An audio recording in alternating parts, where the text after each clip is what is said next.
Assalamualaikum warahmatullahi wabarakatuh. Kami dari kelompok 2 akan mempresentasikan materi tentang korespondensi bisnis. Perkenalkan, saya Nur Fadila Tomu sebagai moderator dan pemateri bagian A tentang korespondensi. Saya Arif Rahman Hajarati tentang pemateri bagian B mengenai surat, ciri-ciri surat dan fungsi surat.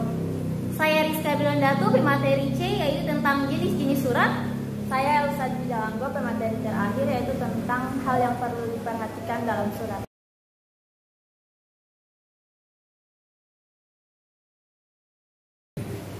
Bagian A yaitu pengertian korespondensi. Menurut Kamus Besar Bahasa Indonesia, korespondensi mempunyai makna perihal surat menyurat atau perihal berkirim surat. Nah, secara etimologi, korespondensi berasal dari bahasa Inggris correspondence atau koneksi komunikasi tulisan, email, dan lain sebagainya, atau dari bahasa Belanda yakni korespondensie. Nah, menurut Nuraini, dalam bidang korespondensi tentunya berkaitan dengan pekerjaan sekretaris yang meliputi hal-hal sebagai berikut. Yang pertama, menerima dan menyortir surat masuk, baik yang datang melalui kurir, tukang pos, maupun email. Yang kedua, menindaklanjuti surat masuk dengan menyampaikan langsung kepada pimpinan atau kepada orang yang bisa mendapat izin mewakili pimpinan. Dan yang ketiga, yaitu membuat dan menyusun surat keluar yang sesuai dengan konsep atau petunjuk pimpinan. Setelah itu kita masuk pada bagian B tentang surat. Pertama, kita ketahui dulu apa yang dimaksud dengan surat. Kalau misalkan menurut KBBI, penjelasan mereka itu sangat spesifik. Jadi surat itu adalah secari kertas yang tertulis. Jadi penjelasan menurut KBBI, menurut mereka adalah penjelasan surat yang sangat spesifik dan juga sangat konkret. Akan tetapi menurut Juhairi, surat, beliau mengatakan dalam jurnalnya pada tahun 2001, surat merupakan sarana komunikasi tertulis untuk menyampaikan informasi, pernyataan, atau pesan kepada pihak lain yang mempunyai keperluan kegiatan dengan bentuk tertentu. Setelah itu kita masuk pada fungsi surat. Sekali lagi masih menurut Zuhair di sini, menurut beliau adalah dari surat yang kita gunakan sehari-hari, fungsi dari surat itu kita bisa jabarkan menjadi 5 fungsi. Yang pertama, sebagai alat komunikasi. Jadi surat di sini berfungsi sebagai alat-alat untuk melaksanakan tugas-tugas atau tujuan dari melakukan komunikasi itu. Contohnya, komunikasi untuk menyatakan pemberitahuan, komunikasi untuk menyatakan permintaan, komunikasi untuk menyatakan penawaran, laporan usulan, dan lain sebagainya. Yang kedua adalah sebagai wakil penulis. Jadi surat ini berfungsi untuk sebagai wakil penulis itu.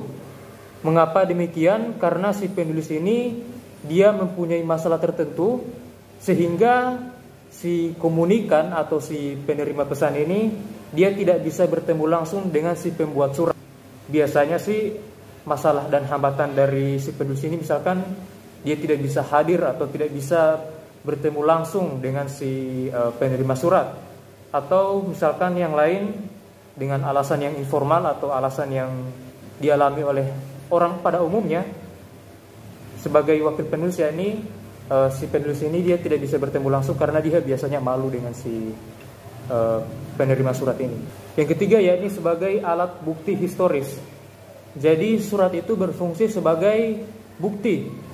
Nah, di sini sebenarnya alat bukti di sini ada 2. Yang pertama itu ada yang sebagai alat bukti historis, dan yang terakhir ini ada yang sebagai alat bukti tertulis. Nah, surat dia berfungsi sebagai alat bukti yang historis. Mengapa demikian? Karena di surat ini bagian-bagian umum yang kita biasa cantumkan ialah salah satunya itu adalah tanggal penulisan atau waktu dan jam ketika kita menulis surat itu. Jadi ini surat itu berfungsi sebagai untuk mengetahui kapan kita menulis atau membuat surat tersebut. Yang keempat, sebagai pedoman pelaksanaan kerja. Surat berfungsi sebagai pedoman pelaksanaan kerja biasanya terjadi pada organisasi-organisasi atau kelompok-kelompok yang formal. Contoh, lembaga, perusahaan, organisasi dan lain sebagainya. Zuhairi sendiri di sini beliau menuliskan bahwasanya pada fungsi ini surat itu berfungsi untuk menulis tentang keputusan, instruksi, surat edaran dan lain sebagainya. Yang kelima, sebagai alat pengingat. Jadi surat ini berfungsi sebagai untuk mengefisiensi gerakan kita gitu. Jadi ketika jadi dalam komunikasi sehari-hari kita biasanya melupakan informasi itu, maka kita harus bertanya langsung kepada orang yang menyampaikan informasi itu, yang dimana ini akan membuang-buang waktu dan juga akan memakan gerakan yang banyak.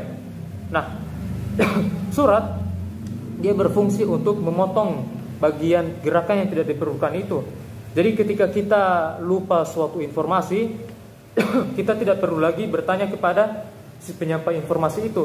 Kita hanya tinggal melihat kembali surat yang dia diberikan kepada kita gitu. Jadi akan lebih cepat dan efisien dalam mengetahui suatu informasi. Yang keenam, yakni sebagai alat bukti yang tertulis. Kalau yang tadi sebagai alat bukti historis, sekarang sebagai alat bukti yang tertulis. Surat di sini disebut sebagai, seperti definisi KBBI yang tadi, surat adalah secari kertas yang tertulis. Akan tetapi tergantung di sini. Kalau misalkan surat yang dimaksud adalah voicemail, walaupun di situ ada kata mail di situ, akan tetapi voice itu atau suara itu dia tidak bisa disebut dengan surat. Kenapa demikian? Karena voice itu sendiri bentuknya berbeda, strukturnya berbeda, dan juga dia tidak memiliki instruksi tertentu. Jadi surat di sini lebih spesifik terhadap alat bukti yang tertulis. Pertanyaannya ialah bagaimana dengan yang surat-surat digital seperti Word, PDF dan lain sebagainya? Apakah dia bisa disebut dengan surat atau tidak? Kan dia diketik, bukan ditulis. Jawabannya ialah bisa saja. Karena selama bentuknya masih tetap sama, instruksinya masih tetap sama, esensinya masih tetap sama, tampilannya masih tetap sama, bagaimanapun prosesnya atau bagaimanapun proses pengerjaannya, selama bentuknya masih tetap sama, maka ia bisa disebut dengan surat. Yang ketujuh, sebagai alat untuk memperpendek jarak dan penghemat tenaga. Jadi surat di sini untuk seperti yang tadi, dia sebagai alat untuk mengefisiensi, memperpendek gerakan atau mempercepat gerakan. Jadi sebagaimana kita tidak bisa hadir atau ketika kita ingin menyampaikan suatu informasi, kita tidak harus langsung bertemu dengan si penerima informasi itu. Kita tinggal mengirim surat itu, sehingga kita bisa menghemat untuk menyampaikan suatu informasi. Baik, berikutnya yaitu ciri-ciri surat. Nah, ciri-ciri surat ini terdiri atas 6 bagian. Yang pertama, surat merupakan pesan tertulis. Nah, surat merupakan sarana tertulis untuk menyampaikan pesan. Meskipun tidak semua pesan tertulis bisa disebut surat, namun pesan yang disampaikan secara verbal jelas tidak bisa disebut sebagai surat. Karena perkembangan teknologi, kita mengenal voicemail. Voicemail adalah pesan yang disampaikan melalui telepon dan diterima dengan 11 alat perekam. Nah, penerima yang ingin mengetahui isi pesan tidak tertulis, walaupun ada istilah mail atau surat di dalamnya, tidak kita masukkan dalam kategori surat. Kita juga mengenal istilah electronic mail, suatu pesan tertulis yang disampaikan melalui jaringan komputer. Bagian yang kedua yaitu isi pesan dalam surat berupa informasi atau persuasif. Nah, secara garis besar, dalam surat dibagi menjadi 2 golongan, yaitu informasi dan persuasi. Pesan disebut sebagai informasi jika isinya adalah menyampaikan fakta atau bukan fakta yang diketahui oleh penulis kepada pembacanya. Nah, pesan disebut persuasi jika isinya merupakan ungkapan keinginan atau pikiran penulis kepada pembacanya, dengan harapan pembacanya bisa berpikir atau bertindak sesuai dengan keinginannya. Nah, yang ketiga yaitu surat memiliki bagian-bagian yang standar. Ciri khas surat yang membedakannya dengan pesan tertulis lain adalah bagian-bagian yang membentuknya. Namun dengan demikian, secara singkat bisa disampaikan bahwa bagian-bagian yang membentuk surat adalah kepala surat, nomor surat, tanggal surat, lampiran, perihal, alamat surat, salam pembuka, isi surat atau tubuh surat, salam penutup, nama organisasi atau perusahaan, nama terang dan tanda tangan, tembusan dan inisial. Baik, yang keempat yaitu surat memiliki bentuk yang standar. Faktor yang membedakan surat dengan jenis pesan tertulis lain bukan hanya isinya, tetapi juga bentuk tampilannya. Surat memiliki standar yang sudah disepakati di antara para pemakainya. Kesepakatan ini merupakan hasil dari praktek korespondensi yang telah berlangsung sangat lama. Baik, yang kelima yaitu surat memiliki satu pesan inti. Praktek yang umum dalam korespondensi selalu menganut asas satu surat, satu pesan. Surat tidak memungkinkan untuk menyampaikan banyak pesan. Pesan yang berbeda disampaikan melalui surat yang berbeda. Nah, surat panggilan wawancara, pesannya hanya memberitahukan pembacanya agar datang untuk diwawancarai sehubungan dengan lamaran yang telah dikirimkannya. Nah, surat tersebut tentunya harus merinci kapan dan di mana akan diwawancarai, siapa yang mewawancarai, apa saja yang perlu dilakukan. Baik, yang terakhir yaitu gaya bahasa surat bisa formal ataupun informal. Nah, surat bisnis umumnya disampaikan secara formal. Bahasa formal adalah bahasa yang biasa digunakan dalam forum resmi seperti rapat resmi, pidato resmi, atau pembicaraan akademik. Ada juga yang menyebutnya sebagai bahasa tinggi. Ciri menonjol dari bahasa resmi adalah mengikuti secara ketata bahasa resmi atau baku. Pembendaharaan kata-katanya terbatas untuk membicarakan masalah kedinasan dan memberi kesan terdapat jarak atau impersonal antara penulis dengan pembacanya. Nah, setelah itu kita masuk pada jenis-jenis surat. Ada beberapa jenis-jenis surat. Yang pertama yaitu berdasarkan jangkauannya. Nah, untuk berdasarkan jangkauannya itu ada yang namanya korespondensi internal. Jadi korespondensi internal merupakan surat menyurat dengan jangkauan kecil yang dilakukan oleh orang-orang dalam suatu kantor. Yang kedua yaitu korespondensi eksternal, yaitu di mana ketika surat dikirimkan oleh instansi kepada keluar pihak baik individu maupun instansi lain. Yang kedua yaitu berdasarkan wujudnya. Yang pertama ada yang namanya kantor pos. Nah, surat kantor pos ini ditulis pada selembar kartu yang berukuran sekitar 10 x 15 cm. Yang kedua yaitu warka pos. Warka pos merupakan surat tertutup pada sehelai kertas cetakan yang bisa dilipat menjadi amplop. Nah, surat ini biasanya digunakan untuk menyampaikan sebuah informasi yang agak panjang dalam sehelai kertas, namun pesannya tidak layak untuk diketahui orang lain. Yang ketiga yaitu surat bersampul. Nah, surat bersampul yaitu surat yang isinya dibuat pada kertas yang terpisah dan dikirimkan melalui kertas-kertas tersebut yang dimasukkan ke dalam amplop. Yang ketiga yaitu berdasarkan jumlah penerima. Nah, yang berdasarkan jumlah penerima yaitu ada yang namanya surat biasa, yang biasanya ditujukan kepada satu orang atau satu petugas lembaga. Yang kedua yaitu surat edaran, yaitu di mana surat yang ditujukan kepada banyak orang atau banyak lembaga bahkan dapat ditunjukkan kepada khalayak masyarakat. Yang ketiga yaitu surat pengumuman. Nah, surat ini merupakan yang ditunjukkan kepada sekelompok orang atau sejumlah lembaga yang tidak memungkinkan jika nama orang tersebut ditulis dalam satu persatu. Yang selanjutnya yaitu ada yang namanya berdasarkan tujuannya. Nah, untuk berdasarkan tujuannya terbagi beberapa macam. Yang pertama yaitu surat pemberitahuan.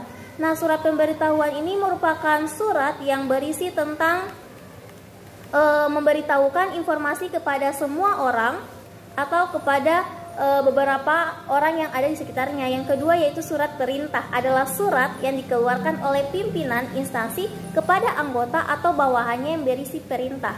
Yang ketiga yaitu surat keputusan, yaitu di mana surat yang memberi keputusan kepada pimpinan atas suatu kebijakan.